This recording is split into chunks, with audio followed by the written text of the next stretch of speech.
Hello friends, education में आपका स्वागत है। हम लोग पढ़ रहे हैं क्लास 9 की फिजिक्स। चैप्टर का नाम है मोशन, जो चैप्टर 8 में एनसीईआरटी बुक में। पिछले क्लास में हम लोग पढ़े थे स्पीड।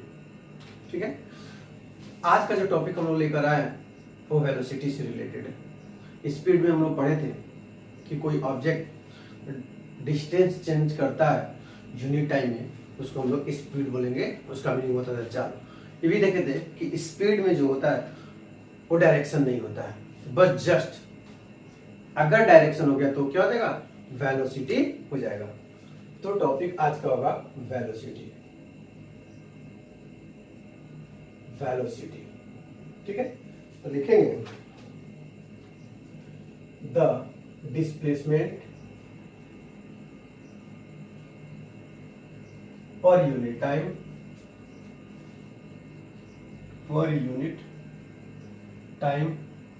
are called velocity। मतलब कि डिस्प्लेसमेंट जैसे चेंज होगा यूनिट टाइम में, उसको हम लोग क्या बोलेंगे, वेलोसिटी बोलेंगे। कौन सा क्वांटिटी होगा, तो it is vector quantity. Vector quantity क्यों, क्योंकि इसमें मैग्नीट्यूड और डायरेक्शन दोनों होगा। लिखेंगे because it contain both magnitude and direction। अगर केवल मैग्नीट्यूड कंटेन करेगा तो क्या हो जाएगा, केवल मैग्नीट्यूड कंटेन करेगा तो स्पीड हो जाएगा, सॉरी वेक्टर स्केलर क्वांटिटी हो जाएगा, और मैग्नीट्यूड के साथ डायरेक्शन भी होगा तो कौन सा क्वांटिटी हो जाएगा, वेक्टर क्वांटिटी हो जाएगा। ठीक है,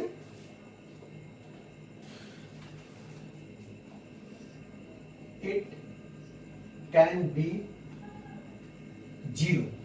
ठीक है, वेलोसिटी जो होगा वो जीरो भी होगा, क्योंकि जहां से ऑब्जेक्ट आपका चलेगा फिर उसी जगह पे आ जाएगा। या फिर ये कोई कि जब डिस्प्लेसमेंट पे आ रहा है, डिस्प्लेसमेंट पे डिपेंड है, तो डिस्प्लेसमेंट जब आपका जीरो होगा तो वेलोसिटी भी जीरो हो जाएगा। नेगेटिव भी होगा और पॉजिटिव भी होगा। लिखेंगे जीरो, नेगेटिव एंड पॉजिटिव। ठीक है, it is denoted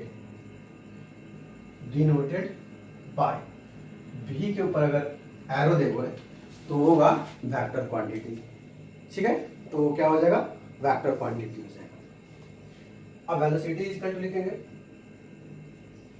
velocity is equal to displacement बटा टाइम। डिस्प्लेसमेंट बटा टाइम। इसका जब ऐसा यूनिट लिखोगे, it's SI unit meter per second. ऐसा यूनिट क्या हो जाएगा, मीटर पर सेकंड, क्योंकि डिस्टेंस डिस्प्लेसमेंट भी एक तरह का डिस्टेंस है, तो डिस्टेंस का ऐसा यूनिट मीटर होता है, टाइम का ऐसा यूनिट सेकंड होता है। इसका जो पाथ होगा, its path is only linear. Velocity का जो पाथ होगा वो केवल और केवल लीनियर होगा। कोई प्रॉब्लम, अगर rate of change of distance होगा तो वो स्पीड हो जाएगा।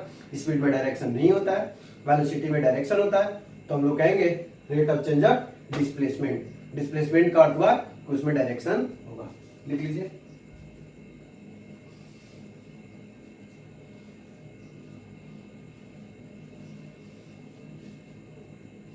मिटा दें, मिटा दें। अब लिखेंगे यूनिफॉर्म वेलोसिटी।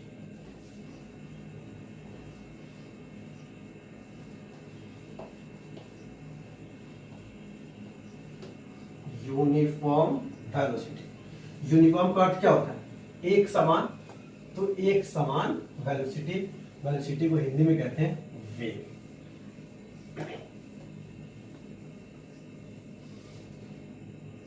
लिखेंगे uniform velocity.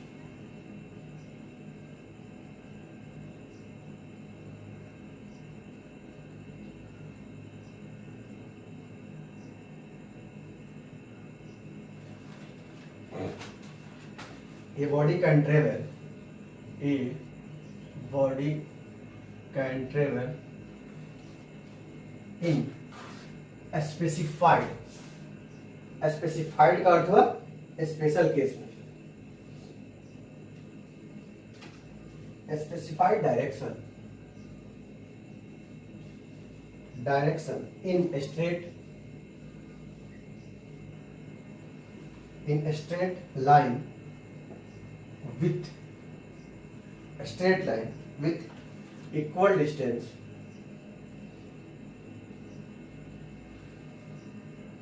in equal interval of time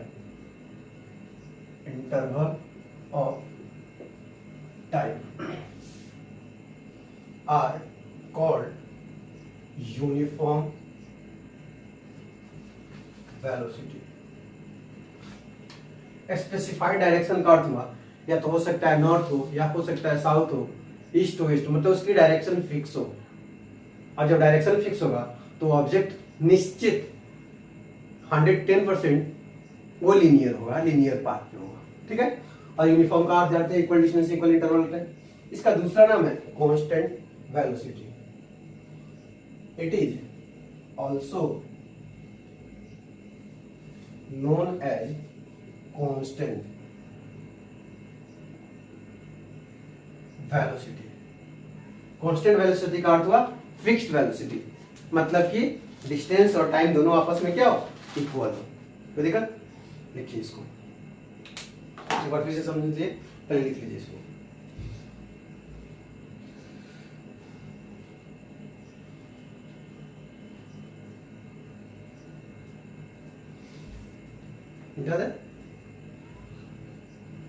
uniform velocity कह रहे हैं कि body can travel in specified direction. Specified direction का मतलब उसका डायरेक्शन फिक्स होगा, नॉर्थ साउथ ईस्ट समथिंग, वो डायरेक्शन फिक्स होगा। और जैसे डायरेक्शन फिक्स होगा वो बॉडी निश्चित ही स्ट्रेट लाइन में होगा। मान लीजिए कि आपको कह रहा है कि आपको नॉर्थ डायरेक्शन में जाना है, तो नॉर्थ डायरेक्शन तो क्या स्ट्रेट लाइन ही होगा, तो कभी भी डायरेक्शन जैसे फिक्स होगा वो क्या हो जाएगा, ऑब्जेक्ट स्ट्रेट लाइन में होगा, equal distance in equal interval time. इसका नाम है कांस्टेंट वेलोसिटी। कांस्टेंट का अर्थ कि ना आपका इस वेलोसिटी बढ़ेगा और ना घटेगा, डायरेक्शन तो फिक्स होगा ही होगा, ठीक है। मिटा दें, अगला लिखेंगे एवरेज वेलोसिटी।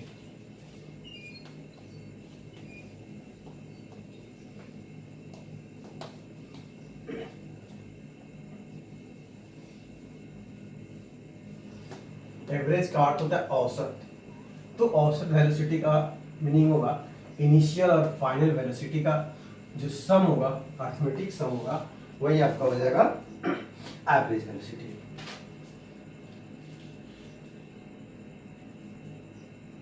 एवरेज वेलोसिटी लिखेंगे the arithmetic mean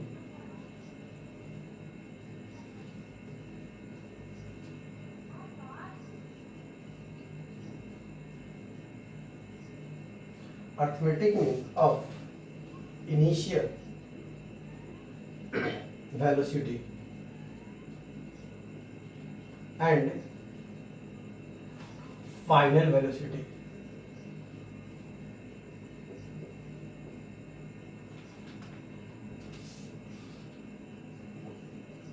for a given interval of time are called average velocity.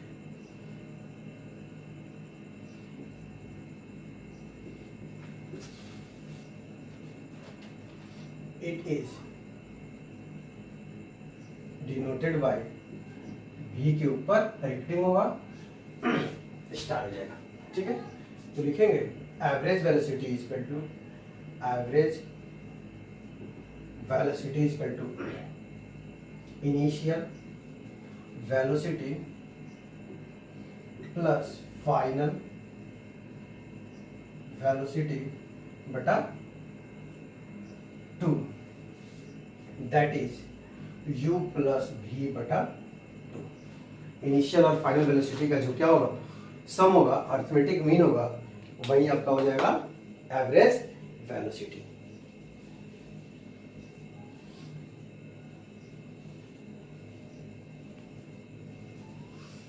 मिटा दे।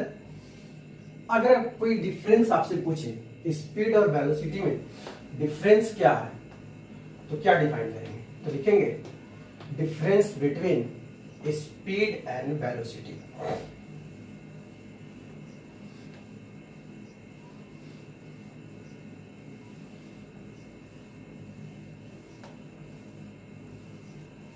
Difference between speed and velocity.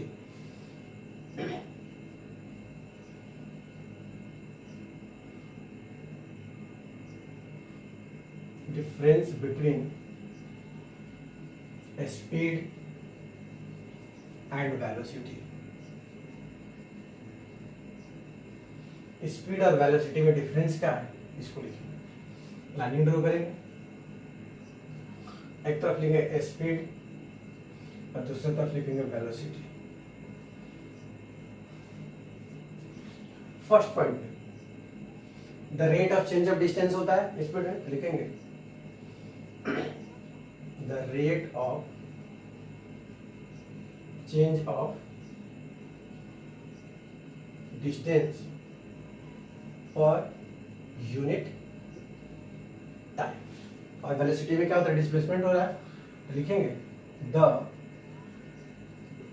Rate of change of displacement per unit time. Speed में distance change होगा और velocity में displacement होगा। दूसरा, it is denoted by we.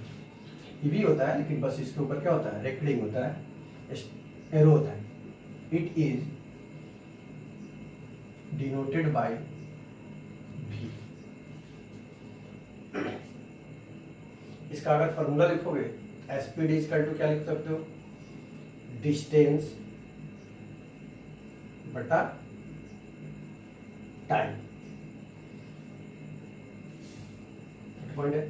और ये क्या हो जाएगा, velocity is equal to displacement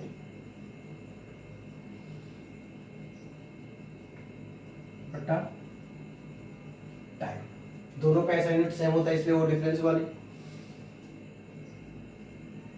it can not be zero. Speed कभी जीरो नहीं होता है, लेकिन ये होता है zero. It can be zero. इसका जो पाथ होगा जिगजैग, लीनियर और सर्कुलर हो सकता है। It's pathway is linear, circular and zigzag.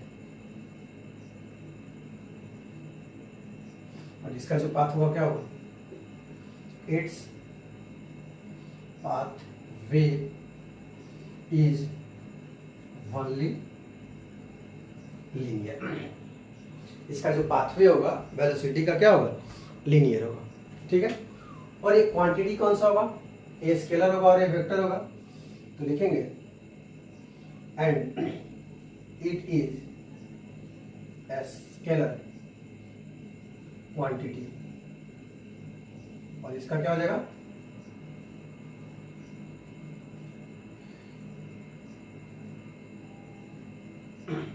And it is vector quantity. देखिए एक बार फिर से देख लीजिए, बोर्ड पे ध्यान देंगे। स्पीड का जो होगा rate of change of distance होगा और वेलोसिटी का rate of change of displacement होगा। v से डिनोट करते हैं, v डैश से डिनोट करते हैं। स्पीड इक्वल टू डिस्टेंस बटा टाइम और डिस्प्लेसमेंट बटा टाइम। ये जीरो नहीं हो सकता, ये जीरो हो जाएगा। इसका पाथ लिनियर, सर्कुलर और जिगजैग होगा और स्केलर क्वांटिटी है। इसका पाथ भी केवल लिनियर होगा और ये वेक्टर क्वांटिटी है। ठीक है। अब कुछ नॉमरिकल्स देखिए, लिख लीजिए इसको, फिर मिटाते हैं। मिटाए, कुछ प्रॉब्लम हो तो बोले। चलिए मिटाते हैं।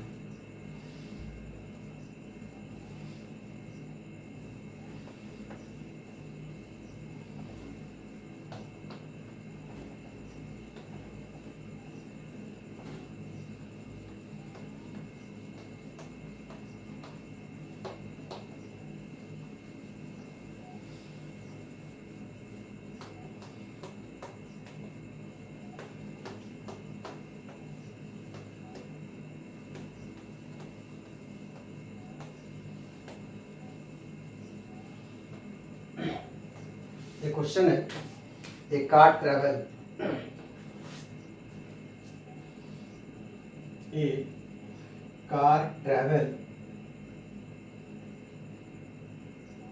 a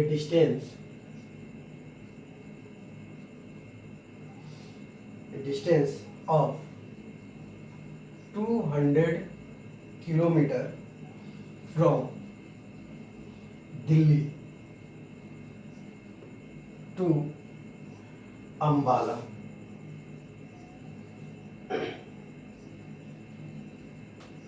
Towards north in 5 hours.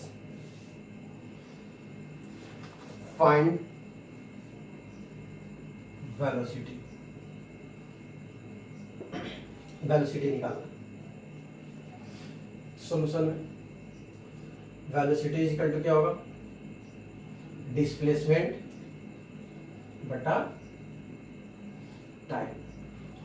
तो 200 किलोमीटर किधर है, नॉर्थ डायरेक्शन में, तो डिस्प्लेसमेंट हो जाएगा 200 किलोमीटर इन नॉर्थ, और टाइम कितना है 5 आवर, तो कट जाएगा 40, तो क्या हो जाएगा 40 किलोमीटर इन नॉर्थ। तो डायरेक्शन बता दिया कि ये नॉर्थ डायरेक्शन में होगा, मतलब कि वेलोसिटी होगा। लिखिए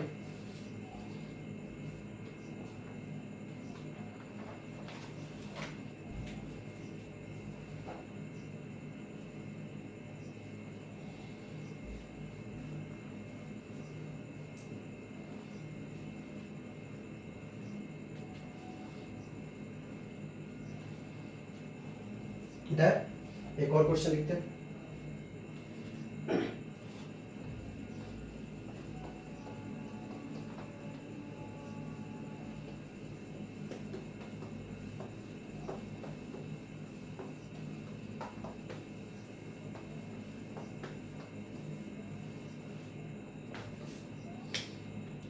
A bus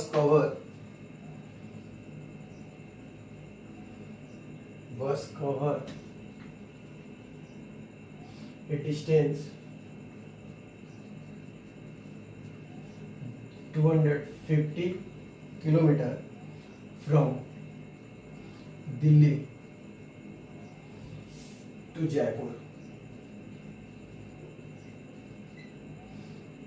towards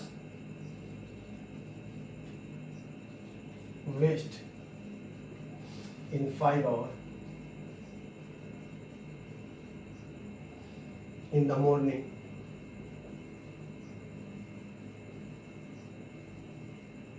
and return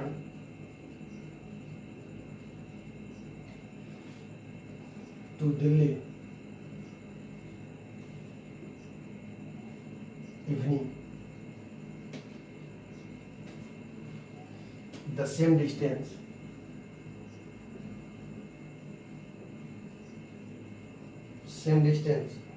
of 250 kilometer in the same time.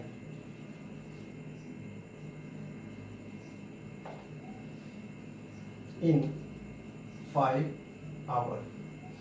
Find average velocity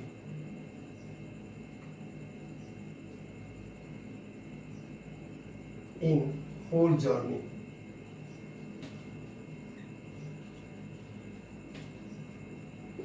whole journey में कितना वेलोसिटी हुआ ये निकालना। तो मान लीजिए ये दिल्ली जयपुर 250 है, तो 250 किलोमीटर गया और 250 किलोमीटर आया, ठीक है। तो average velocity is equal to क्या होगा, total displacement, average velocity is equal to total displacement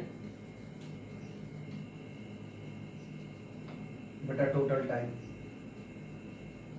तो डिस्प्लेसमेंट क्या हो जाएगा, 250 किलोमीटर गया और 250 किलोमीटर लौटा, गया फिर लौटा, नो मोर डिस्टेंस, तो डिस्प्लेसमेंट जीरो हो जाएगा, बाई 5 + 5 आवर, तो 0/10 किलोमीटर पर आवर, यानी कि 0 किलोमीटर पर आवर, ठीक है। तो इसका एवरेज वेलोसिटी क्या हो जाएगा, 0 किलोमीटर पर आवर, क्योंकि इसके पास जो डिस्प्लेसमेंट है वो डिस्प्लेसमेंट क्या हो जा रहा है, 0 हो जा रहा है। तो डिस्प्लेसमेंट जब 0 होगा तो वेलोसिटी भी क्या हो जाएगा, 0 होगा। कोई प्रॉब्लम? अगले क्लास में हम लोग एक्सीलरेशन देखेंगे, ठीक है। Thank you, wait and watch next class.